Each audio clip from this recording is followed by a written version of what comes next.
4 octobre 2009. L'eau lustrale. Ah, ce glissement d'un temps à un autre, au long d'une vie. Non pas selon les désirs de la mélancolie, mais dans la dynamique du temps écoulé. Ni plainte, ni gênement. Ils ne sont pas de saison. Ce serait manquer à la dignité que d'y céder. Ce qui est fait est fait. En revanche, plus et mieux que le chemin, le cheminement. Ces 40 centimètres dont j'ai si souvent parlé à mes enfants, ces fameux 40 centimètres de cheminement que je crois avoir parcouru pendant mon existence et que je racontais ainsi. Figurez-vous, disais-je en mon âge mûr avec une assurance qui ne laisse pas de m'étonner, figurez-vous qu'à 20 ans, j'aurais pu vous tenir le même discours qu'aujourd'hui. Seulement voilà, à 20 ans, j'aurais parlé avec ma tête. À présent, je m'exprime avec le cœur. Et de ma tête à mon cœur, mesurez bien la distance. Elle est de 40 centimètres. Quel culot! Je me vantais alors. L'homme parvient-il jamais à cette sagesse? À l'heure qu'il est, je m'interroge. Viendra-t-il vraiment le temps de l'effacement? Cette mort avant la mort à laquelle aspirait de toutes ses forces Thérèse d'Avila? Que l'ego disparaisse enfin et commencera la vraie vie?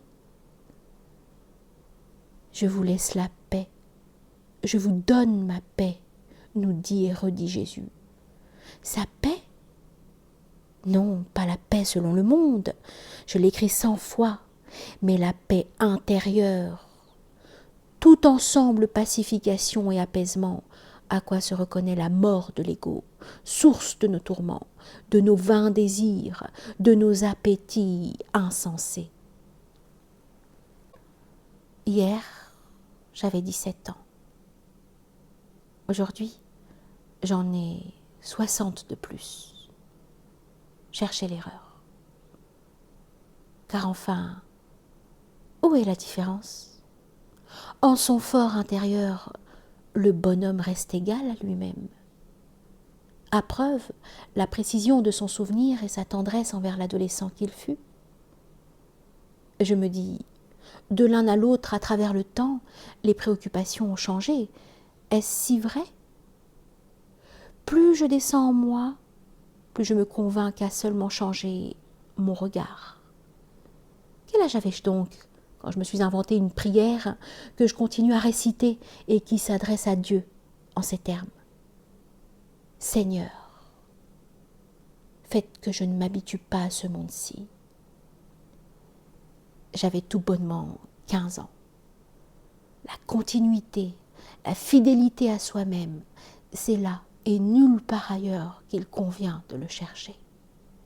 Simplement, en glissant d'un âge à un autre, d'une expérience à une autre, j'ai la faiblesse de penser, à tort peut-être, que les instants ainsi rassemblés, ainsi décrits, formeront un continuum, non pas suivant une sèche chronologie, mais au gré d'une rivière souterraine, puisque j'essaie d'y puiser l'eau la plus pure, la plus cristalline, l'eau lustrale.